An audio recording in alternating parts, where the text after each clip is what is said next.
Billie Jean. Rien que le titre, vous avez le beat en tête. Le pas de danse, Michael Jackson qui marche et les carreaux qui s'allument. C'est culte, intouchable. Un morceau qui est gravé dans la mémoire collective. Mais ce que peu de gens savent, c'est que cette chanson n'a rien d'une love story. Elle est née d'un moment très sombre. D'un harcèlement, presque d'une psychose, à cause d'une femme obsédée qui prétendait avoir eu un enfant avec Michael Jackson. En réalité, c'est une histoire qui a failli basculer dans le cauchemar. Salut à tous, c'est Léo et aujourd'hui je vais vous raconter l'histoire derrière Billie Jean.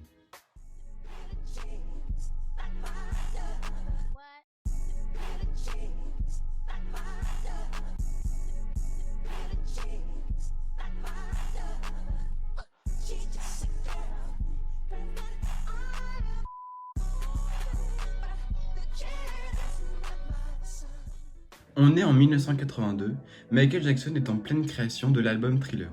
Il vient de sortir Off the Wall, énorme succès, mais il veut aller beaucoup plus loin.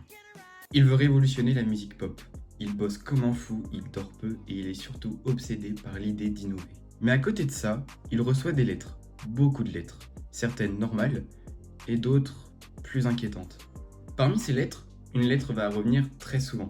Une lettre d'une femme qui affirme que Michael est le père de son enfant, qu'elle souffre, qu'elle a besoin d'aide et qu'elle a des preuves. Ces lettres se traduisent par des photos, des images et même des menaces. Elle signe Billie Jean. Une sorte de prénom générique pour parler de toutes ces filles qui, selon elle, ont couché avec des stars et les accusent ensuite d'être les pères. Cette femme n'est pas qu'une simple fan, elle est complètement obsédée. Elle est persuadée que elle et Michael ont eu une relation. Et c'est pour ça qu'elle va envoyer des messages grossiers et des photos truquées où on peut voir Michael à côté d'un bébé. Elle écrit qu'elle veut de l'argent, qu'il assume et qu'il est coupable. Michael panique, il se sent surveillé et commence à douter de tout. Est-ce que je l'ai croisée? Est-ce qu'elle est dangereuse? Il dira plus tard, c'est à cause d'elle que j'ai écrit cette musique. Elle m'a hanté. Et c'est là que naît l'idée de cette chanson. Pas une chanson romantique, pas l'idée de faire un réel tube. C'est plutôt une défense psychologique. Une manière de dire au monde, elle ment, ce n'est pas mon enfant, je ne l'ai jamais aimé. Il travaille jour et nuit, obsédé par la perfection. Et un jour, Michael commence à écrire seul, au piano dans sa maison.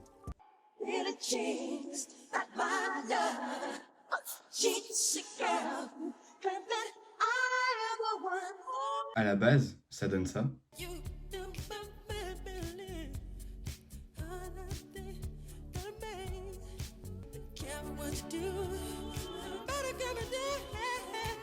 Puis ça finit par donner le classique qu'on connaît tous.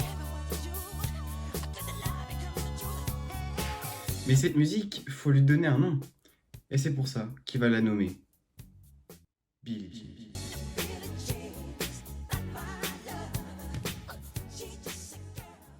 Musicalement, Billie Jean est un chef-d'œuvre. Quincy Jones, le producteur, ne voulait même pas le garder dans l'album à la base. Il trouvait l'intro trop longue.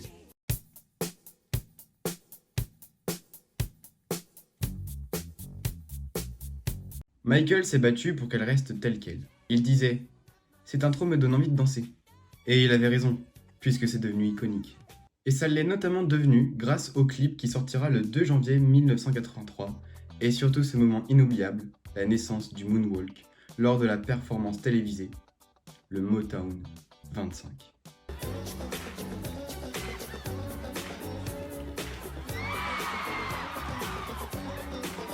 Le texte, lui, est très sombre.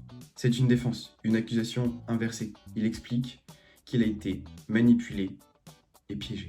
Et c'est d'autant plus marquant que cette chanson est entraînante car l'histoire, elle, est plutôt glaçante. Car autour de cette histoire, plusieurs rumeurs sont apparues au fil des années. Une rumeur va bouleverser cette histoire et va prendre une autre tournure. Cette rumeur dit que la femme aurait envoyé à Michael un colis piégé, avec dedans une arme à feu et un message « Si tu ne m'aimes pas, tu sais ce qu'il nous reste à faire ».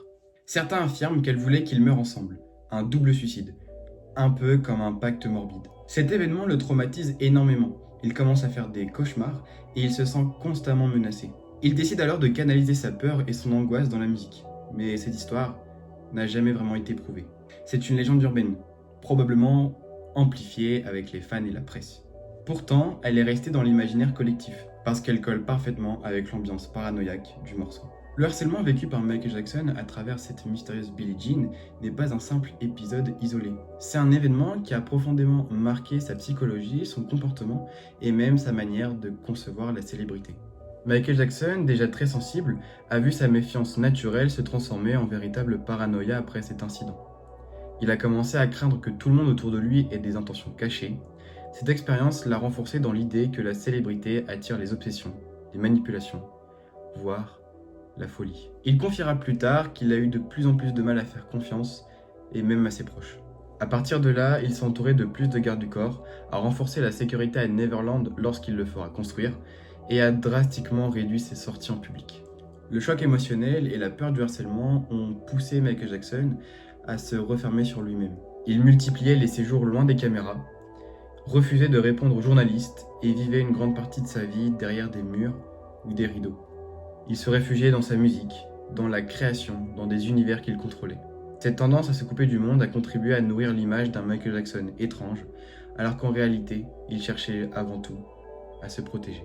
Ce type d'harcèlement n'est pas anodin. Il provoque de l'hypervigilance, une anxiété constante, voire des troubles du sommeil. Michael aurait vécu des épisodes d'angoisse, des solitudes extrêmes, voire même des moments de panique à cause du sentiment d'être constamment observé ou suivi. Le stress accumulé pendant des années pourrait également expliquer sa dépendance à certains médicaments pour gérer la pression, s'endormir ou même se calmer. Cette méfiance envers les autres et cette peur de la manipulation et du mensonge, on peut la retrouver dans plusieurs de ses chansons. On peut le voir dans Leave Me Alone, où il s'adresse directement aux médias et à ceux qui l'ont poursuivi de rumeurs. On peut le voir aussi dans Who Is It ou Dirty Diana, où il parle de trahison amoureuse, de femmes attirées uniquement par sa célébrité, et même dans la musique Stranger in Moscow, où il évoque un isolement quasi dépressif. Ce que Billie Jean a déclenché, c'est donc une fracture entre Michael Jackson et le monde extérieur. À partir de là, sa vie devient encore plus contrôlée, plus secrète, plus fragile. C'est l'un des points de bascule de son rapport à la célébrité, à l'amour et à la confiance. Billie Jean n'est pas juste un hit légendaire. C'est une réponse à une histoire vraie, angoissante, un harcèlement qui a profondément marqué Michael Jackson.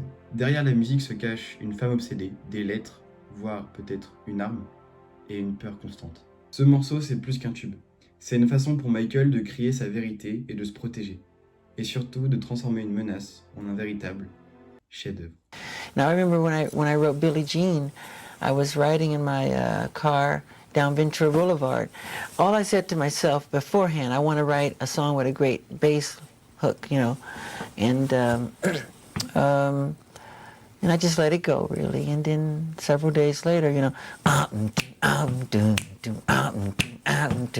you know, the whole Where did that come from? From above.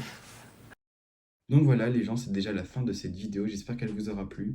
C'est un peu différent de ce que je propose d'habitude, là c'était vraiment pas un thread, c'est vraiment genre une histoire qui est derrière une musique, donc c'est le début d'un nouveau type de contenu sur ma chaîne.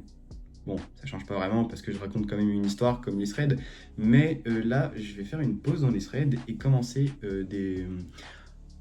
un nouveau type de vidéo qui va tourner autour de la culture, de la pop et de la musique, comme justement cette vidéo autour de l'histoire de Billie Jean. Donc dites-moi ce que vous en pensez dans les commentaires de ce type de format. D'autres vidéos dans ce genre vont arriver sur l'histoire d'un artiste, d'une musique ou même d'un groupe de musique. Donc ce genre de vidéo qui sera peut-être un peu plus long que les threads arrivera très prochainement. Donc n'hésitez pas à me dire ce que vous en pensez, si cette vidéo sur Billie Jean vous a plu. Si vous avez d'autres idées de vidéos dans ce style, n'hésitez pas à me dire en commentaire ou venir à me le dire par exemple sur Instagram en message privé. N'hésitez pas à faire tout ça. En attendant, j'espère que cette vidéo vous aura plu. Personnellement, vous savez, je suis un très grand fan de Michael Jackson, donc parler de Michael Jackson et faire une vidéo sur Billie Jean, je ne peux que kiffer faire cette vidéo. Je connaissais déjà cette histoire et je trouvais que c'était intéressant d'en faire une vidéo. Et puis là, j'ai beaucoup travaillé, je pense que vous allez le voir dans le montage. Le montage est normalement, s'il est comme je le vois actuellement en train de... Là, comment je le vois, il peut être très bien et ça peut être une bonne vidéo. J'ai essayé de faire un peu un style documentaire avec plein d'images, plein de photos, plein de vidéos, peut-être des trucs d'archives. Donc vraiment, n'hésitez pas à me dire ce que vous pensez de tout le travail qu'il y a eu sur cette vidéo. Et je vais pas vous embêter plus. C'était Léo. Et moi, je vous dis...